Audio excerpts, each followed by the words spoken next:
ہم وہی کہیں گے جو ہمارا دین ہم کو بتاتا ہے، عمل کرو تو تمہارا بھلا ہے۔ والصلاة والسلام على من كان نبيا وآدم بين الماء والطين وعلى آله وأصحابه وأزواجه وأهل بيته أجمعين،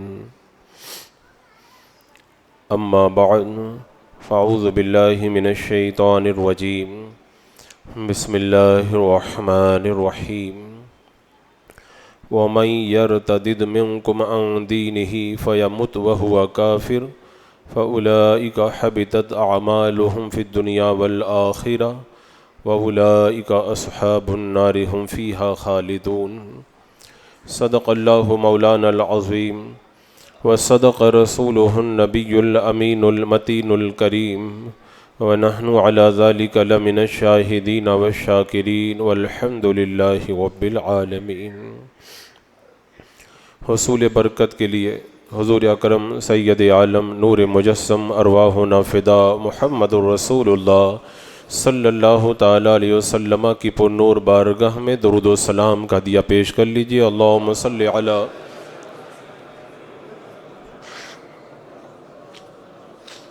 سیدنا و شفیعنا و حبیبنا و مولانا محمد وبارک وسلم، صلاۃ و سلام علیک یا رسول اللہ صلی اللہ تعالی علیہ وسلم۔ اللہ تبارک و تعالیٰ کی بے شمار نعمتیں ہم بندوں پر ہیں۔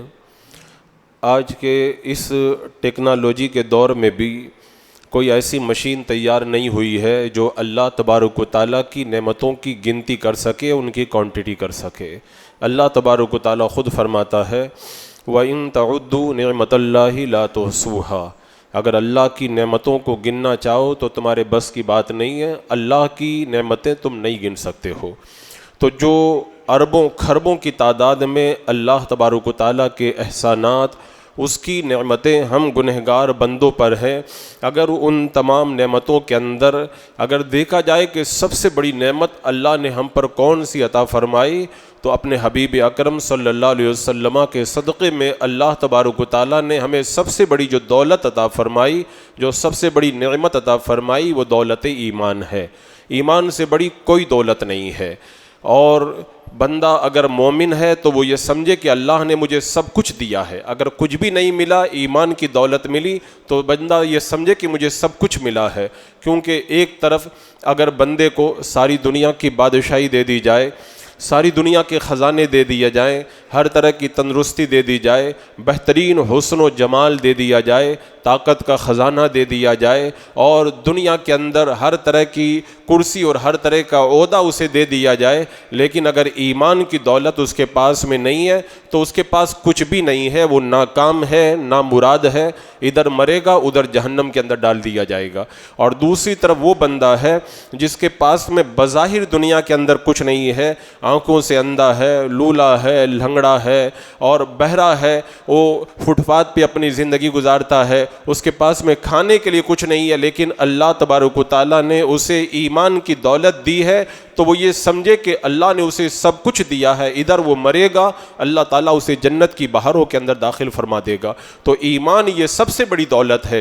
حضرت یوسف علیہ السلام اور حضرت یعقوب علیہ السلام کے درمیان جب جدائی ہو گئی، ایک لمبے زمانے تک باپ بیٹا دونوں جدا رہے، اتنا پیارا بیٹا جب بچھڑ جائے اور پھر سالوں کے بعد میں ملے، تو اس کے بعد میں جو خوشیاں ہوتی ہیں وہ خوشیاں کتنی عظیم خوشیاں ہوں گی، لیکن ایک زمانے کے بعد میں حضرت یوسف علیہ السلام جب مصر کے بادشاہ بن گئے اور حضرت یعقوب علیہ السلام کو جب اطلاع بھیجی گئی اور باپ بیٹے کی ملاقات کا وقت آیا، تو اتنے زمانے کے بعد میں جب باپ بیٹا مل رہے ہیں تو حضرت یعقوب علیہ السلام نے اس وقت میں جو پہلا سوال خوشخبری لانے والوں سے کیا تھا وہ یہی کیا تھا کہ مجھے یہ بتاؤ کہ میرا بیٹا یوسف کس کے دین پر ہے، تو بتایا کہ وہ حضرت ابراہیم اور حضرت اسحاق کے دین پر ہے۔ حضرت یعقوب علیہ السلام نے سجدے میں سر رکھ دیا اور اللہ کا شکر ادا کیا کہ اے اللہ تیرا شکر ہے میرا بیٹا دین حق کے اوپر ہے۔ یعنی ایک اللہ کا نبی یہ جانتا ہے کہ جو سب سے بڑی دولت ہے وہ ایمان کی دولت ہے۔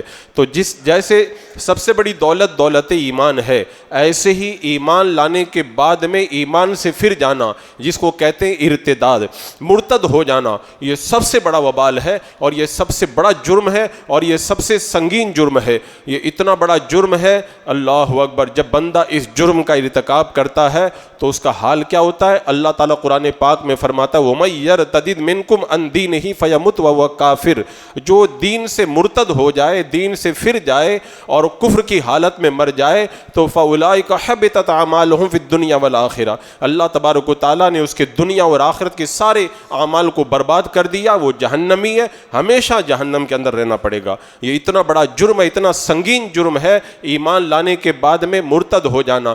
بندہ جب مرتد ہو جائے تو مرتد کے احکام پورے کے پورے ہی الگ ہو جاتے ہیں۔ پھر اس کے ساتھ میں نہ شادی کرنا جائز ہے، نہ اس کی دعوت کرنا جائز ہے، اسے شادی حرام۔ اگر اس کے ساتھ میں عورت رہتی ہے، بچے پیدا ہوتے ہیں، وہ بچے حرامی کہلائیں گے۔ اگر اس کے ساتھ میں کھائیں، کھانا حرام۔ اگر وہ مر جائے، اس کے جنازے میں جانا حرام، اس کی تجہیز و تکفین کرنا حرام۔ وہ بیمار ہو جائے، اس کی عیادت کرنا حرام۔ اگر وہ ملے تو اس کو سلام کرنا حرام، اس سے ملاقات کرنا حرام، اس سے جو ہے وہ خورد و نوش کرنا حرام۔ جتنے بھی احکام ہیں، یہاں تک کہ نماز، روزہ، حج، جو کچھ بھی اسلام کی حالت میں اس نے کیے تھے سب برباد ہو جاتے ہیں۔ تو یہ ارتداد اتنا بڑا سنگین جرم ہے، اس جرم کے برابر کائنات کے اندر کوئی جرم نہیں ہو سکتا۔ تو جب ایمان اتنی بڑی دولت ہے تو شیطان کا جو ٹارگیٹ ہے، سب سے بڑا ٹارگیٹ یہی ہے، لوگوں کے ایمان پر اٹیک کیا جائے، ان کے ایمان کے اوپر حملہ کیا جائے۔ اسی لیے جب اللہ تبارک و تعالیٰ کی بارگاہ سے شیطان مردود ہوا تھا تو شیطان نے یہی کہا تھا لَأَقْعُدَنَّ لَهُمْ صِرَاطَكَ الْمُسْتَقِيمَ، اے اللہ میں ان لوگوں کی طاق میں تیرے سیدھے راستے پہ جا کر کے بیٹھ جاؤں گا۔ تو شیطان صراط مستقیم پر بیٹھا ہوا ہے تاکہ لوگوں کو مرتد بنائے، انہیں ایمان سے ہٹائے۔ رب کی بارگاہ سے نکلتے وقت میں اس نے یہ کہا تھا لَأُغْوِيَنَّهُمْ أَجْمَعِينَ، میں ضرور سب کو گمراہ کروں گا، یعنی وہ یہ کہہ کر کے گیا ہے۔ اور آپ دیکھ لیں دنیا میں انسانوں کے پیدا ہونے کے بعد میں وہ شیطانی چکر بھی چل رہا ہے، وہ ہر طرح سے کوشش کرتا ہے کہ بندے کو گمراہ کروں، موت کے وقت تک کوشش میں لگا رہتا ہے کہ مرتد بنا دوں، ایمان کی دولت اس سے چھین لوں، اور اگر موت کا وقت آ جائے اور اگر اس کے ایمان پر وہ حملہ نہ کر سکے تو موت کے وقت میں پوری تیاری کے ساتھ میں پہنچتا ہے۔ شاہ ابو الحسین نوری رحمۃ اللہ تعالیٰ علیہ فرماتے ہیں شیطان بہکانے کے لیے خود نہیں جاتا ہے، اپنے چیلوں کو بھیجتا ہے، لیکن دو ایسے مقامات ہیں جن دو مقامات کے اوپر شیطان اپنے چیلوں کو نہیں بھیجتا ہے، خود بہکانے کے لیے جاتا ہے۔ ایک تو وہ مقام ہے جب بندہ محنت کرتے کرتے اللہ کا ولی بننے کے قریب ہو جاتا ہے، ولایت کا منصب ملنے والا ہوتا ہے تو شیطان خود بہکانے کے لیے جاتا ہے۔ اور دوسرا جب بندے کی موت کا وقت آتا ہے، جب جان نکلنے کا وقت آتا ہے، شیطان اس وقت اپنے کسی چیلے کو نہیں بھیجتا ہے، خود بہکانے کے لیے آتا ہے۔ اعلیٰ حضرت سرکار فرماتے ہیں موت کے وقت میں شیطان ماں باپ کی شکل بنا کے آتا ہے۔ ایک کہتا ہے، یعنی ماں کہتی ہے کہ دیکھ بیٹا فلاں کرسچن ہو کر عیسائی ہو کر کے مرا، وہ جنت میں چلا گیا، تو بھی کرسچن بن جا، عیسائی بن جا۔ اور پھر باپ کہتا ہے فلاں یہودی ہو کر کے مرا، وہ جنت میں چلا گیا، تو یہودی ہو کر کے مر جا۔ یعنی اس طرح سے باپ اور ماں کی شکل بنا کر کے مرتے وقت میں بندے کو کنفیوژن کا شکار کرتا ہے تاکہ وہ شک میں مبتلا ہو جائے اور حیران و پریشان ہو کر کفر کے اوپر اس کی موت ہو جائے۔ تو یہ شیطان کا سب سے بڑا حربہ ایمان کی دولت پہ اٹیک کرنا، بندوں کو وہ مرتد بنانا، اور شیطان کا بھی یہی کام ہے، شیطان کے چیلوں کا بھی یہی کام ہے۔ شیطان کے جو ایجنٹ ہیں چاہے وہ کفار و مشرکین ہو، یہود و نصارہ ہو، وہابیہ دیابن ہو، سب کا یہی حربہ ہے۔ اسی لیے اللہ تبارک و تعالیٰ نے قرآن پاک میں فرمایا نا وَلَن تَرْضَىٰ عَنْكَ الْيَهُودُ وَلَا النَّصَارَىٰ حَتَّىٰ تَتَّبِعَ مِلَّتَهُمْ، یہودی اور نصرانی تم سے ہرگز راضی نہیں ہوں گے جب تک کہ تم ان کے دین پر نہ چلے جاؤ۔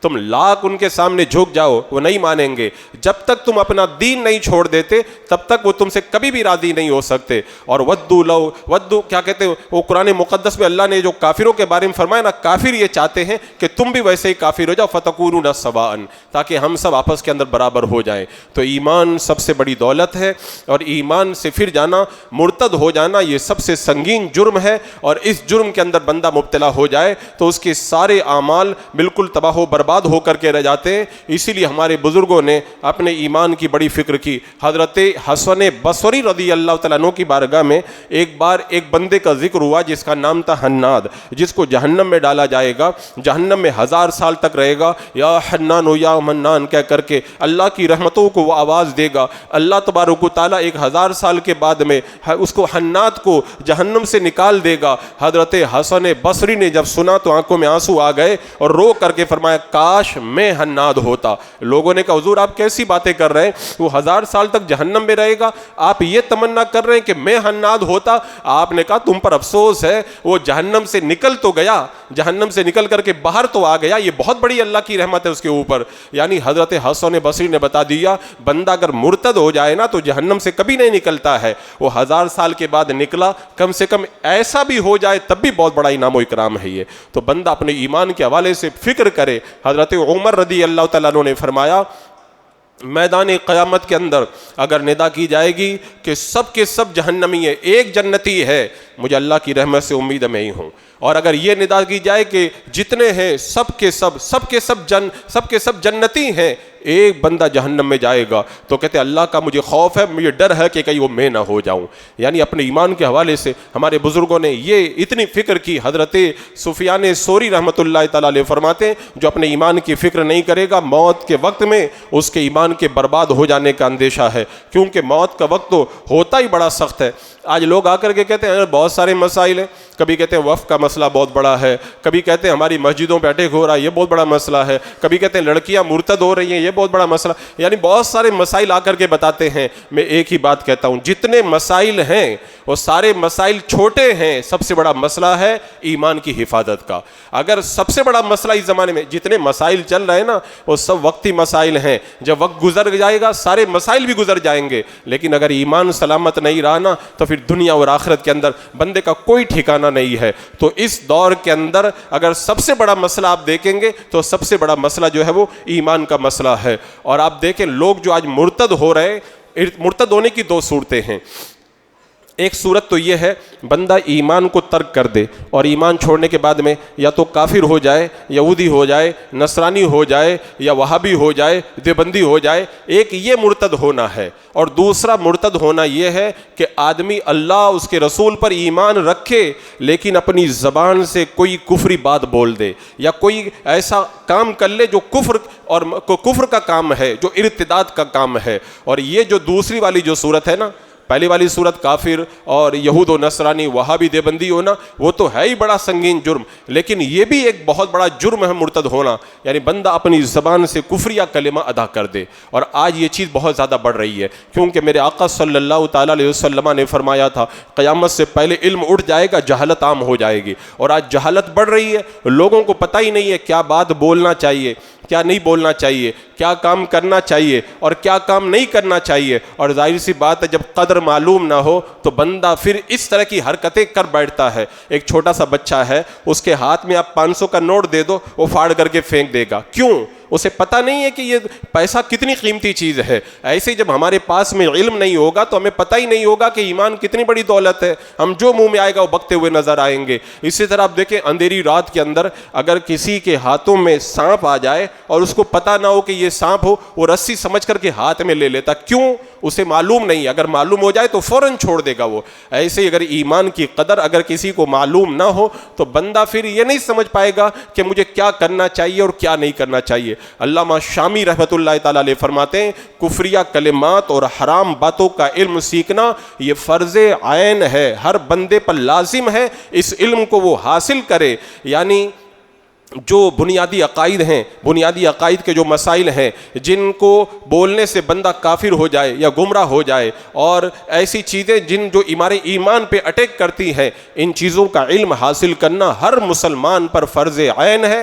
آپ جب نماز پڑھنے آتے ہیں تو نماز کے جو ہے وہ وضو کر پہلے وضو بناتے ہیں، وضو کے اندر کیا چیزیں نواقض ہیں، کن چیزوں سے وضو ٹوٹ جاتا ہے، آپ معلوم کرتے ہیں کہ نہیں کرتے ہیں؟ نماز پڑھتے ہیں، کن چیزوں سے نماز ٹوٹ جاتی ہے پہلے معلوم کرتے ہیں کہ نہیں کرتے ہیں؟ تو ایمان اس سے زیادہ قیمتی چیز ہے۔ وضو توڑنے والی چیزیں آپ کو معلوم ہیں، آپ کو نماز توڑنے والی چیزیں معلوم ہیں، لیکن ایمان جو اتنی بڑی دولت ہے، وہ ایمان کیسے چلا جاتا ہے یہ آپ کو اگر معلوم نہ ہو تو یہ بہت بڑے افسوس کی بات ہے۔ اور آج ہو یہی رہا ہے کہ بندہ اپنی زبان کو کنٹرول نہیں کرتا ہے، جس کی وجہ سے بارہا ایسا ہوتا ہے اس کا ایمان چلا جاتا ہے۔ حضرت ابو سعید خدری رضی اللہ تعالیٰ عنہ فرماتے ہیں، ایک بار عصر کی نماز کے بعد میں میرے آقا صلی اللہ تعالیٰ علیہ وسلم نے جو ہے وہ قیامت تک کے حالات بیان کیے، جو قیامت تک ہونے والا سب بیان کر دیا۔ اسی میں میرے آقا علیہ السلام نے ارشاد فرمایا، لوگ 4 طرح کے ہیں۔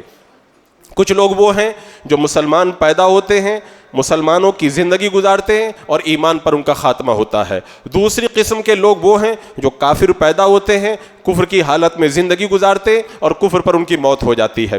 تیسری قسم کے وہ لوگ ہیں جو مسلمان پیدا ہوتے ہیں اور مسلمانوں کی زندگی گزارتے لیکن معاذ اللہ موت کے وقت میں کافر ہو جاتے ہیں۔ اور کچھ کافر وہ ہیں جو کافر پیدا ہوتے ہیں، کفر کی زندگی گزارتے ہیں لیکن موت کے وقت میں ایمان کے ساتھ میں وہ دنیا سے جایا کرتے ہیں۔ یعنی بندہ یہ نہ سمجھے کہ میں تو نمازی ہوں، میں تو روزے دار ہوں، میں تو تسبیح پڑھنے والا ہوں، میں تو بہت درود پاک پڑھتا ہوں، میں تو یہ بہت کرتا ہوں، میں تو جنت میں جاؤں گا۔ جنت اور جہنم کا معاملہ یہ آخری سانسوں پہ ٹکا ہوا ہے، اور آخری سانس کے وقت میں شیطان کے جو حملے ہوتے ہیں بڑے سخت ہوتے ہیں، بڑے بڑے جگر والے لوگ بھی کانپ جاتے ہیں۔ تو لہذا بندہ اس خوش فہمی میں نہ رہے کہ میں تو سنی صحیح العقیدہ مسلمان ہوں، سیدھا جنت میں چلا جاؤں گا۔ موت کے وقت کے جو احوال ہوا کرتے ہیں وہ بڑے سخت ہوا کرتے ہیں۔ تو لہذا ضرورت اس بات کی ہے کہ ہم ان باتوں کو سیکھیں جو ہمارے ایمان کو غارت کرنے والی چیزیں ہیں، اور ان میں سب سے بڑا دخل ہے ہماری زبان کا۔ آج لوگ جو منہ میں آتا بک دیتے ہیں، جو مرضی آتی ہے بول دیتے ہیں، مذاق میں بول دیا، غصے میں بول دیا، لڑائی جھگڑے میں بول دیا، انہیں پتہ ہی نہیں رہتا ہے ہم نے جو بولا ہے اس سے ہم کافر ہو گئے، ہمارا نکاح ٹوٹ گیا ہے، ہم مرتد ہو گئے، ہمارے احکام سارے کے سارے بدل چکے ہیں۔ آج ہم اتنی غفلت کا شکار ہوتے ہوئے نظر آ رہے ہیں۔ اسی لیے میرے آقا صلی اللہ تعالیٰ علیہ وسلم کی بارگاہ میں جب صحابہ نے پوچھا تھا، یا رسول اللہ ہم جو بولتے ہیں کہ اللہ تبارک و تعالیٰ قیامت کے میدان میں اس پر بھی مواخذہ کرے گا؟ میرے آقا علیہ السلام نے فرمایا، بندہ جہنم کے اندر سب سے زیادہ اپنی زبان کی کٹائی ہی کی وجہ سے جائے گا۔ یعنی جو زبان سے بولتا ہے نا، وہی سب سے زیادہ بندے کو جہنم میں لے کے جانے والی چیزیں۔ اور ایک موقع پہ میرے آقا علیہ السلام نے ارشاد فرمایا کہ بندہ اپنی زبان سے ایک کلمہ بول دیتا ہے جس کلمے کی وجہ سے وہ جہنم کے اتنے گہرے گڑھے میں گر جاتا ہے جو مشرق و مغرب سے بھی زیادہ گہرا گڑھا ہے۔ یعنی ہماری زبان کی ایک غلط حرکت کی وجہ سے ہمارے سارے اعمال بھی برباد ہو گئے، اور پھر آئندہ جو ہے معاذ اللہ ہم کفر کے اندر داخل ہو گئے اور ہمارے ایمان کا جنازہ نکل گیا ہے۔ اب اس حوالے سے اگر میں باتیں کروں تو بہت تفصیل ہے اس کے اندر، میں کچھ چیزیں آپ کے سامنے رکھنا چاہوں گا کہ ہماری زبان کی وجہ سے ہم کیسے کیسے کفر کے اندر مبتلا ہوتے ہیں۔ اگر بات کریں آپ بچوں کی، ہمارے بچوں کو آپ دیکھیں، آج ہمارے پاس میں اپنا اسکول تو ہے نہیں، ہمارے بچے کرسچنوں کے اسکول میں جاتے ہیں، مشرکوں کے اسکول میں جاتے ہیں، اور آج کا وہ دور چلا گیا۔ پہلے وہ زمانہ تھا جب اسکولوں کے اندر کتا اور بلی پڑھائے جاتے تھے، آج تو باضابطہ طور پر مسلمانوں کے ایمان پہ اٹیک کرنے کے لیے اسکولوں کے اندر شرکیہ باتیں پڑھائی جاتی ہیں، کفریہ باتیں پڑھائی جا رہی ہیں۔ باقاعدہ سلیبس کے اندر جو ہے وہ اس چیزوں کے شامل کرنے کے لیے پوری تیاریاں ہو رہی ہے۔ ہمارے یہاں بمبئی کے اندر آپ دیکھ لیں، جو کرسچنوں کے اور اس طرح کے جو ایجنسیوں کے اسکولوں میں جو بچے جاتے ہیں، اور اسمبلی کے اندر جو پیریڈ پڑھائی جاتی ہیں، جو دعائیں ان کو پہلے کلاس شروع ہونے سے پہلے پڑھائی جاتی ہیں، ان کے اندر کتنی کفریہ باتیں ہوتی ہیں، کتنی شرکیہ باتیں ہوتی ہیں۔ ہمارا بچہ گھر سے گیا تو مسلمان تھا، اور اسکول کے اندر گیا اور پیر میں جا کر کے کھڑا ہوا، اس نے اپنی زبان سے وہ پڑھا دعا جو وہ پڑھاتے ہیں، اور معاذ اللہ وہ اسلام سے وہ خارج ہو گیا ہے۔ تو بتاؤ ہمارا ایمان جو ہے وہ کتنی تیزی کے ساتھ میں لوٹنے کی تیاریاں کی جا رہی ہیں۔ اسی طرح آپ دیکھیں تہوار آتا ہے کوئی تو کتنے جو ہے وہ نیتا لوگوں کو آپ دیکھیں گے، اور کتنے نام کے مسلمانوں کو دیکھیں گے جو کفریہ تہوار ہوتے ہیں ان پر مبارکباد دیتے ہوئے نظر آتے ہیں۔ آپ نے تو ایک جملہ بول دیا، مبارکباد کہہ دیا، آپ کے ایمان کا جنازہ نکل گیا۔ اسی طرح آپ دیکھیں کتنی جگہ آپ نے دیکھا ہوگا کہ بچوں کو کچھ پتہ ہی نہیں ہوتا ہے، لوگوں کو کچھ پتہ نہیں ہوتا ہے، وہ فلموں کے اندر گانے سنتے ہیں، وہ گانے گانے لگ جاتے ہیں۔ اب کتنے ایسے گانے ہیں جن کے اندر کفریات بھرے ہوئے ہیں، اور خوش ہو کر کے بندہ اگر ان گانوں کو گا دے تو وہ بھی اسلام سے خارج ہو جائے گا۔ اس طرح کے جو کفریہ گانے ہیں، اگر ان کفریہ گانوں کو کوئی گائے گا یا سنے گا، اس پر خوش ہوگا، دلچسپی لے گا، رضامندی کا اظہار کرے گا، اسلام سے خارج ہو جائے گا۔ ہاں اگر سن کر کے نفرت کی، بیزاری کا اظہار کیا، تب جا کے کافر نہیں ہوگا۔ اور اگر آپ کو پتہ نہ چلے میں نے گانا سنا ہے، میں دلچسپی لیا کہ نہیں لیا، میں خوش ہوا کہ نہیں ہوا،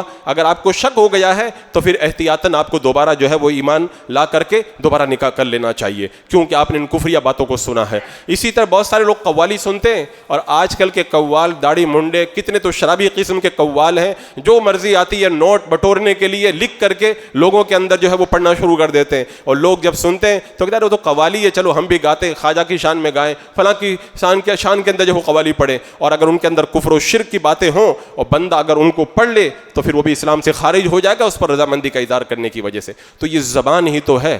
آج دیکھیں کتنے فلموں کے اندر ڈائلاگ لگائے جاتے ہیں، اور آج کل معاملہ کیا بچوں کا، لوگوں کا معاملہ کیا ہے، فلموں میں جو سنتے ہیں اس کو بولنا بڑا فخر سمجھتے ہیں۔ اب کوئی ڈائلاگ سن لیا اس کو بولے، اب اس کو یہ نہیں پتا ہے کہ وہ ڈائلاگ لگانے والا وہ کافر ہے، اس کو کیا ایمان سے مطلب ہے، وہ جو ڈائلاگ بول رہا ہے وہ کفریہ ڈائلاگ بول رہا ہے، آپ بھی اس کو خوش ہو کر کے بول رہے ہیں، اور وہ ایسا ڈائلاگ بول کر کے آپ بھی اپنے ایمان کا جنازہ نکالتے ہوئے نظر آ رہے ہیں۔ اور آج کل کامیڈی بہت زیادہ چل رہی ہے، کامیڈی شوز بہت زیادہ چل رہے ہیں، اب اس کے اندر لوگوں کو ہنسانے کے لیے، اب ظاہر سی بات ہے لوگ اتنی آسانی سے تو نہیں ہنستے نا، الٹی سیدھی اٹانگ پٹانگ باتیں جب بندہ کہے گا تبھی تو لوگ ہنسیں گے۔ تو کامیڈی شو لوگ یوٹیوب پر دیکھ رہے ہیں، انسٹاگرام پہ دیکھ رہے ہیں، اور بہت ساری چیزوں میں دیکھ رہے ہیں، ان کے اندر کامیڈی شو کے اندر لوگوں کو ہنسانے کے لیے بے تکی باتیں کی جاتی ہیں، کتنی بار تو کفریہ باتیں بک دی جاتی ہیں، اور پھر لوگوں کو ہنسانے کے لیے لوگ انہی باتوں کو ریپیٹ کرتے ہیں اور خوشی کا اظہار کرتے ہوئے نظر آتے ہیں۔ اس طرح ان کے ایمان کا جنازہ نکل جاتا ہے۔ عزیزان مکرم، میں تو یہ 2-4 مثالیں دے کر کے بتا رہا ہوں، ورنہ اگر آپ دیکھیں گے تو ایسی ہزاروں مثالیں ہیں۔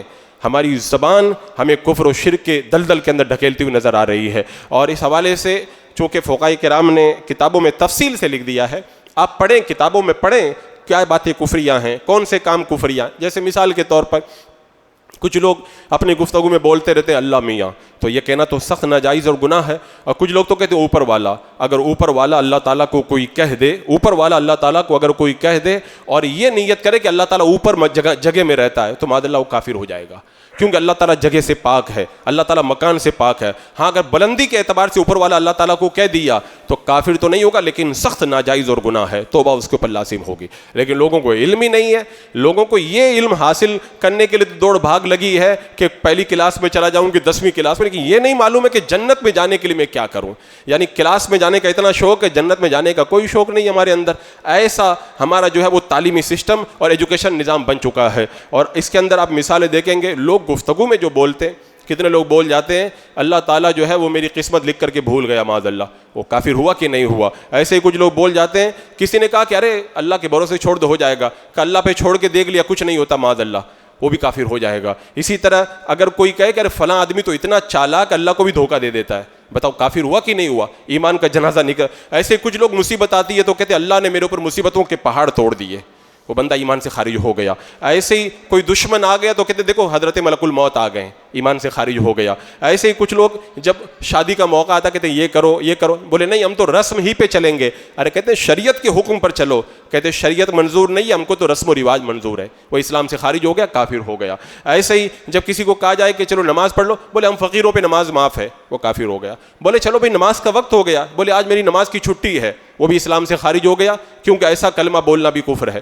کوئی کہتا ہے کہ زکوٰۃ جو ہے وہ ٹیکس ہے، تحقیر کے طور پر، توہین کے طور پر یہ جملہ کہے، وہی بندہ اسلام سے خارج ہو جائے گا۔ کہتا روزہ وہ رکھے جس کے پاس میں کھانے کے لیے کچھ نہ ہو، وہ بندہ بھی اسلام سے خارج ہو جائے گا اور کفر کے دلدل کے اندر گرفتار ہو جائے گا۔ کوئی کہتا نماز پڑھو نہ پڑھو دونوں برابر ہے، ایسا بندہ بھی اسلام سے خارج ہو جائے گا اور وہ کفر کے دلدل میں گرفتار ہو جائے گا۔ اور کبھی کبھی کہتے ہیں ہم نے تو نماز بہت پڑھ کے دیکھی، نماز پڑھنے سے کوئی فائدہ نہیں ہوتا ہے، یہ بھی کفر ہے، یہ بھی نماز کی توہین ہے، ایسا بندہ بھی ایمان سے خارج ہو جائے گا۔ اور کبھی کبھی بندہ کیا بولتا ہے، ارے تم جھوٹ بول رہے ہو، وہ کہتا ہے ارے میں نے جھوٹ بولا تو کیا برا کیا، کوئی جھوٹ بول کر کے کہے کہ میں نے جھوٹ بولا تو کیا برا کیا، یہ بھی کفر ہے، ایسا بولنے والا بندہ بھی اسلام سے خارج ہو جائے گا۔ ایسے ہی جو حرام قطعی ہے اس کو کرتے وقت میں بندہ بسم اللہ پڑھ لے تو وہ اسلام سے خارج ہو جائے گا۔ یوں ہی اگر کوئی کسی کے گھر پہ موت ہو جائے، عورتوں کا یہ معاملہ بہت زیادہ رہتا ہے، عورتوں کا معاملہ بہت زیادہ رہتا ہے. اسی علامہ شامی رحمۃ اللہ تعالیٰ علیہ نے فرمایا روزانہ تجدید ایمان کیا کرو, روزانہ تجدید ایمان کیا کرو, اور ہر 15 دن میں یا 1 مہینے میں دوبارہ نکاح بھی کر لیا کرو. کیونکہ جو غلط باتیں بندہ بولتا, مرد تو تھوڑا کم بولتا ہے, عورتیں کچھ زیادہ ہی بول جاتی ہیں, تو نکاح تو ٹوٹ جائے گا چاہے مرد بولے چاہے عورت بولے. لہذا ہر 15 دن میں نہیں تو 1 مہینے میں دوبارہ واپس سے نکاح کر لینا چاہیے. اب تجدید ایمان کیسے کریں, تجدید نکاح کیسے کریں, انشاءاللہ میں آخر کے اندر اس کی طرف میں اشارہ کروں گا. ایسے ہی لوگ جو ہے وہ موت کے بڑا شکوہ کرتے ہوئے نظر آتے ہیں, اور کچھ لوگ کیا کہتے ہیں, ارے فلاں کو چھوڑ دو, کہتے ہیں ارے اللہ بھی مجھے اس سے نہیں چھڑوا سکتا ہے, اس سے مجھے جدا اللہ بھی نہیں کروا سکتا ہے. یہ بھی کلمہ کفر ہے. معاذ اللہ, بندہ ایسا بول کر کے اسلام سے خارج ہو جاتا ہے. ایسے ہی قرآن کی کوئی آیت پڑھی گئی, بندے نے مذاق اڑا دیا, کافر ہو جائے گا. ایسے ہی شریعت کی کوئی بات کی گئی, اگر اس نے جو ہے وہ مذاق بنا دیا تو ایسا بندہ بھی جو ہے وہ کفر کے دلدل میں گرفتار ہو جائے گا. اسی طرح کوئی حدیث سنا رہا تھا, بولے ایسی اسٹوری بند کرو, یہ اسٹوریاں بہت سنی ہے ہم نے, تو یہ حدیث کی توہین. اگر کوئی ایسا کر دے تب وہ بھی بندہ کفر کے دلدل میں گرفتار ہو جائے گا. کچھ لوگ کہتے ہیں شریعت کی باتیں مولویوں نے گھڑی ہیں, یہ بھی کفر ہے, بندہ ایسا بولنے سے بھی کافر ہو جائے گا. ایسے اگر کہ شریعت تو صرف مولویوں کے لیے ہے, ہم تو جو مرضی آئے وہ کریں, یہ بھی کلمہ کفر ہے, بندہ اس سے بھی کافر ہو جاتا ہے. ایسے ہی اگر کوئی مذاق کے اندر کہہ دے کلمہ کفر, تو مذاق میں بھی کلمہ کفر بولنا یہ کفر ہے. کوئی کہے یار بھائی کام کرنا تو انشاءاللہ تو کہہ دو, اس نے کہا بغیر انشاءاللہ کے میں کر دوں گا, یہ بھی کلمہ کفر ہے. اس کو بولنے سے بھی بندہ ایمان سے خارج ہو جاتا ہے. ایسے ہی اگر کفر بکا گیا, بندہ اس پر خوش ہوا, ہنسا, راضی ہوا, تو وہ بولنے والا بھی کافر ہوا, یہ راضی ہونے والا بھی اسلام سے خارج ہو جائے گا. اب اس کی مثالیں اگر میں بیان کروں تو پھر پوری کتابیں علماء نے لکھی ہیں. میں نے اشارہ کیا, دیکھو آج کفر کتنا عام ہو چکا ہے. یہ تو میں نے کفریہ باتیں بتائی, اب کفریہ کام آپ دیکھیں. ابھی دیکھیں الیکشن کا موقع چل رہا ہے, وہ کافروں کو خوش کرنے کے لیے جائیں گے, ماتھے پہ ٹیکا لگوا لیں گے. ماتھے پہ ٹیکا لگوانا یہ کفر ہے, بندہ اسلام سے خارج ہو جاتا ہے. ایسے ہی آپ دیکھیں گے کہ بندہ کسی کافر کے انتقال پر چلا گیا یا کسی وہابی دیوبندی کے انتقال پہ اس کے لیے مغفرت کی دعا کر دیا, تو کافر کے لیے, وہابی دیوبندی کے لیے مغفرت کی دعا کرنا یہ بھی کفر ہے. ایسے ہی اگر کوئی بت کے گلے میں ہار ڈال دے, کتنے لوگ جاتے ہیں, نیتا لوگ بتوں کے گلے میں مالا ڈال کے آ جاتے ہیں, یہ بھی کفر ہے. بندہ اسلام سے یہ کرنے سے بھی خارج ہو جاتا ہے. اور کچھ تو اتنے بے باک ہیں, اپنا کچھ مسئلہ پھنس جاتا ہے تو علاج کے لیے کسی جادو ٹونے والے کے پاس جاتے ہیں, بت کے سامنے جا کے ماتھا ٹیک دیتے ہیں, یہ بھی کفر ہے. بندہ اس سے بھی اسلام سے خارج ہو جاتا ہے.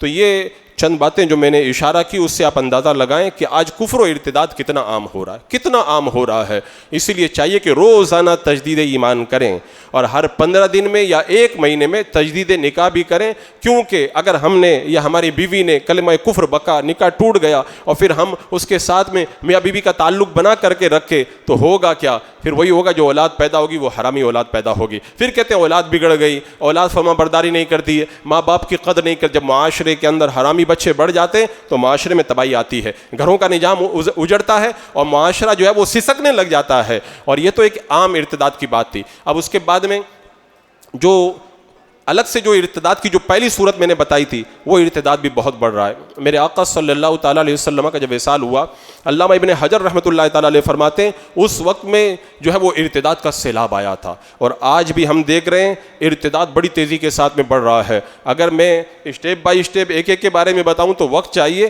مثال کے طور پر آپ دیکھیں, ہمارے بچوں کو دیکھیں, وہ کیسے مرتد ہو رہے ہیں. اسکولوں میں جا رہے ہیں, غیروں کے اسکولوں کے اندر ان کو سکھایا جاتا ہے کہ عیسیٰ خدا ہے, ان سے مانگو. بچہ جو ہے وہ چھوٹا سا ذہن لے کر کے جاتا ہے اور ان کی باتوں میں گرفتار ہو جاتا ہے. کتنے ایسے کیسے جو ہے ہمارے سامنے آئے ہیں کہ بچہ گیا اسکول کے اندر, ٹیچر نے اس کی پینسل کو چھپا دیا, کہا خدا سے مانگو, نہیں ملا. نبی سے مانگو, نہیں ملا. کہا عیسیٰ خدا ہے, ان سے مانگو تمہیں مل جائے گا. اوپر چھت میں سوراخ ہوتا ہے, عیسیٰ خدا کہہ کے بچے نے مانگا ہے, سوراخ سے پینسل ٹپکا دی گئی, بچے کے دماغ میں بات بیٹھ گئی کہ عیسیٰ خدا ہے, ان سے جو مانگو وہ ہمیں مل جایا کرتا ہے. اس طرح بچوں کے ذہن کو مرتد بنایا جا رہا ہے. ایسے ہی نصاب کے اندر سلیبس میں شرکیہ باتیں پڑھائی جا رہی ہیں, بچوں کو مرتد بنایا جا رہا ہے. ایسے ہی بچوں کو ٹور پہ لے جایا جاتا ہے, مندروں کا ٹور کرایا جاتا ہے, اور پھر وہاں پہ جو کام کرائے جاتے ہیں نا, وہاں سے آنے کے بعد میں بچہ پھر کیسے مسلمان رہ جاتا ہے. اس طرح ہمارے بچوں کو ارتداد کا شکار کیا جا رہا ہے. آج ہمارے بچے ویڈیو گیم کھیل رہے ہیں, ویڈیو گیم کے اندر بھی باضابطہ طور پر یہ پلاننگ چل رہی ہے, خانہ کعبہ کی تصویر,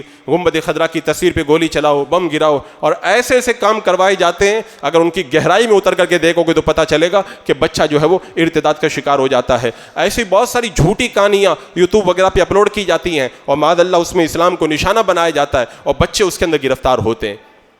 بتاؤ یہ ارتداد ہے کہ نہیں ہے؟ ایسے ہی بہت سارے کارٹون شو آپ دیکھیں، ایسے ایسے کارٹون بنائے جاتے ہیں، ان کارٹونوں کو جو ہے بنانا تو جرم ہے ہی، ان کارٹونوں کے اندر مبتلا ہونے والے بچوں کا ایمان بھی بہت سی مرتبہ ایسا ہوتا ہے کہ وہ غارت ہو کر کے رہ جاتا ہے۔ اور میں ابھی جو مثالیں دیا ہمارے نیتا لوگوں کی یا جو پولیٹیکلز لوگ ہیں، وہ کیسے کفر و شرک کے اندر مبتلا ہو رہے ہیں۔ کوئی بدھ کو مالا پہنا رہا ہے، کوئی تہوار پر مبارکباد دے رہا ہے جو ان کا مذہبی تہوار ہے، کوئی کشکا لگا رہا ہے، اور کوئی کیا کر رہا ہے، اس طرح وہ ارتداد کا شکار ہوتے ہوئے نظر آ رہے ہیں۔ نوجوانوں کو دیکھو، ہمارا نوجوان طبقہ میڈیا کے ذریعے ارتداد کا شکار ہو رہا ہے۔ میڈیا انہیں کیسے اپنے چنگل کے اندر گرفتار کر رہا ہے، وہ بھی ایک لمبی چوڑی داستان ہے۔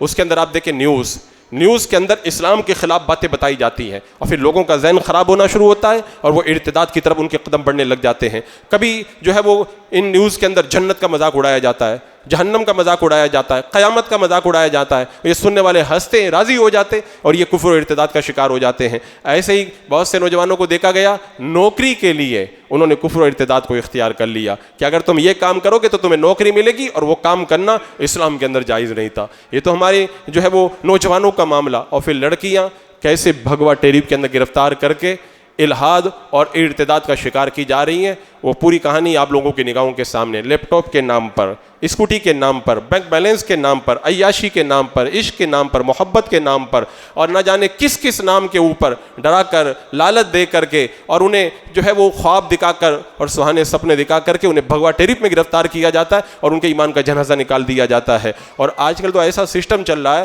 پہلے لوگوں کو سیکولر بنایا جاتا ہے۔ سیکولر کا مطلب کیا ہوتا ہے؟ کہتے ہیں کہ جو اپنی جو سوسائٹی کی جو زندگی ہے اس کے اندر اسلام کی ضرورت نہیں، سب ایک جیسے ہیں۔ جب بندہ سیکولر بن جاتا ہے تو اس کے بعد میں دوسرا اسٹیپ لاتے ہیں، اس کو لبرل بنایا جاتا ہے۔ بولے اپنی جو پرسنل زندگی ہے اس میں ہمیں کسی کے پیچھے چلنے کی ضرورت نہیں، جیسے مرضی آئے ویسے زندگی گزارو۔ اور جب بندہ جب لبرل بن جاتا ہے تو پھر اگلے قدم پہ لے جا کر کے اس کو ملحد بنا دیا جاتا ہے۔ بندہ پھر خدا کا انکار کرتا ہوا نظر آتا ہے، کہتا ہم نے تو قبر کو کھول کر کے دیکھا، سائنس کہتی ہے قبر کے اندر تو ہمیں عذاب نظر نہیں آیا، قبر کا عذاب صحیح نہیں ہے۔ معراج کی رات حضور معراج پہ تشریف لے گئے، آدمی ایک قدم اٹھانے کے بعد دوسرا پاؤں نہیں اٹھا سکتا تو معراج پہ کیسے جا سکتا ہے؟ وہ معراج کا انکار کرتا ہوا نظر آتا ہے۔ کبھی کہتا ہے اعمال کیسے تولے جائیں گے، اعمال تو دکھنے والی چیز ہے ہی نہیں، اس کا وزن ہو ہی نہیں سکتا، وزن اعمال کا انکار کر بیٹھتا ہے۔ اور کتنی مرتبہ ایسا ہوتا ہے ڈیبیٹ کے نام پر جو ہے وہ نام نیاد مسلم چہروں کو لا کر کے بٹھایا جاتا ہے، طلاق پہ اعتراض، اسلام کے اصول میراث پہ اعتراض، اسلام کے حلالہ کے مسئلے پر اعتراض، عورتوں کے اوپر جو ہے وہ عورتوں کے جو شریعت نے جو مسئلہ بیان فرمایا کہ 3 طلاق کا مسئلہ ہے اس پر اعتراض، کبھی 4 شادی کے مسئلے پر اعتراض، کبھی اور دیگر مسائل پر اعتراض کر کے باضابطہ طور پر ان کا برین واش کر کے انہیں گمراہیت کے دلدل میں گرفتار کیا جاتا ہے، انہیں مرتد اور ملحد بنا کر کے چھوڑ دیا جاتا ہے۔ اور ہماری پریشانی کیا ہے؟ 3 بیماریاں ہیں ہماری۔ ان 3 بیماریوں کی وجہ سے آج ہمارے معاشرے میں ارتداد اور الحاد زیادہ بڑھ رہا ہے۔ پہلی بات تو یہ ہے ہمارے مسلم معاشرے کے اندر غربت زیادہ ہے، غربت زیادہ، ہمارا جو پیسہ ہے وہ زیادہ تر جو ہے وہ فضول کاموں میں صرف ہوتا ہے، ورنہ عام طور پہ اگر دیکھا جائے مسلمانوں میں غربت زیادہ ہے۔ اور ظاہر سی بات ہے مال میں اتنی طاقت ہوتی ہے، جو ہے وہ مال کے نام پر کتنے لوگوں کو عیسائی بنا دیا گیا، مال کا لالچ دے کر کتنے لوگوں کو قادیانی بنا دیا گیا، کتنوں کو وہابی دیوبندی بنا دیا گیا۔ تو ایک غربت ہماری بڑی بیماری ہے جس مال کے جھانسے کے اندر گرفتار کر کے ہمارے نوجوانوں کو جو ہے وہ مرتد بنایا جا رہا ہے۔ ہماری دوسری بڑی بیماری ہے امراض۔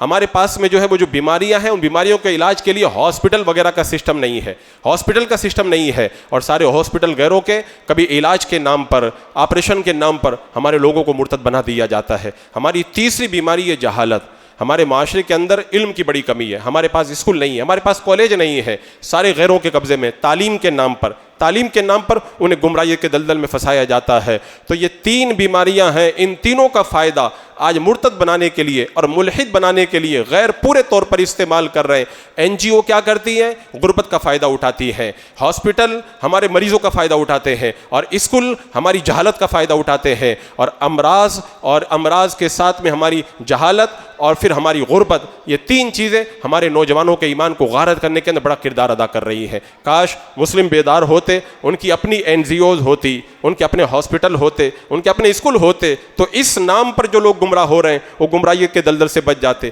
اچھا، گمراہ کرنے کے 2 راستے ہیں، ایک پڑھا لکھا طبقہ، ایک جو ہے وہ فالتو قسم کا طبقہ۔ جو پڑھا لکھا طبقہ ہے اس کو مبتلا کرتے ہیں شبہات میں, اعتراض کے اندر, کنفیوژن کے اندر.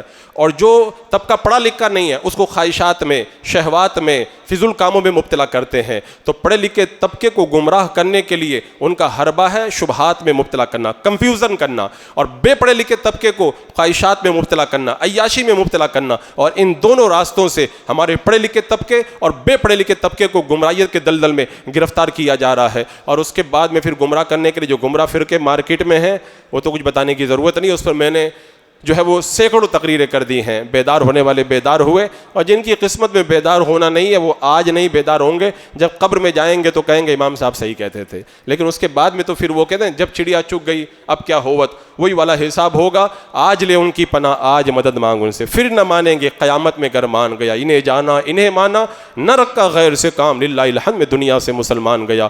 بندہ جب ان کے چنگل میں گرفتار ہوتا ہے تو پھر ارتداد اور الحاد کے اندر مبتلا ہو ہی جاتا ہے. اب ان کے حربے کیا ہیں اس پر میں گفتگو کر چکا ہوں. گمراہ فرقے, آج قادیانی فرقہ دنیا کے 150 ممالک میں کام کر رہا ہے. 150 ممالک میں مضبوط طریقے سے وہ لوگ کام کر رہے ہیں. انہیں پوری آزادی ہے, ان کا پورا سیٹلائٹ ہے, ان کو پوری جو ہے وہ فیسلٹی دی گئی ہے, ان کا پورا پروپیگنڈا موجود ہے. آج میں کتنے نوجوانوں کو بتاؤں جو فورین کی نوکری کے لیے جاتے ہیں, جب وہ اپنے جو ہے وہ کھانے, مذہب کے کھانے کے اندر قادیانی لکھ دیتے ہیں, ان کو فوراً نوکری مل جاتی ہے, اور نوکری کے لیے وہ جو ہے وہ قادیانی لکھ کر کے ارتداد کا شکار ہو جاتے ہیں. اور اس کے علاوہ جو مغربی ممالک میں جو لوگ چلے گئے نا, ان کی کہانی الگ ہے. انشاءاللہ اس پر میں کسی موقع پر تفصیل کے ساتھ میں گفتگو کروں گا.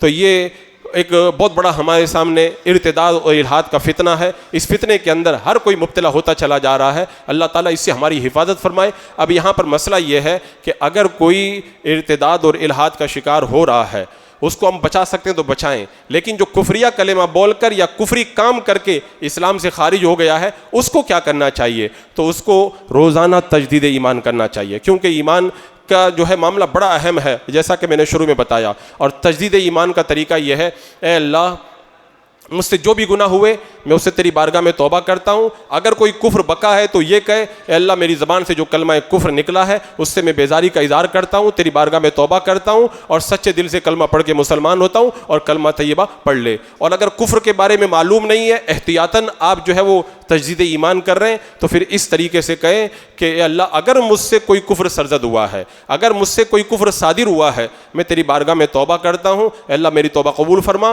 لا الہ الا اللہ محمد رسول اللہ.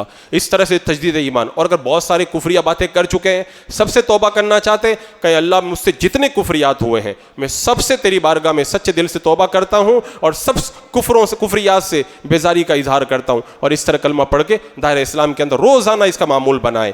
اور پھر نکاح کرنا ہو تو تجدید نکاح کا مطلب یہ ہوتا ہے کہ 2 مسلمان مرد سنی صحیح العقیدہ, یا ایک مسلمان مرد اور 2 سنی صحیح العقیدہ عورتیں, ان کی موجودگی کے اندر میاں بیوی آپس میں ایجاب و قبول کر لیں, اور کم سے کم جو مہر ہے وہ رکھ دیں. میں نے تجھ سے نکاح کیا, وہ کہے میں نے قبول کیا, تو یہ تجدید نکاح ہے.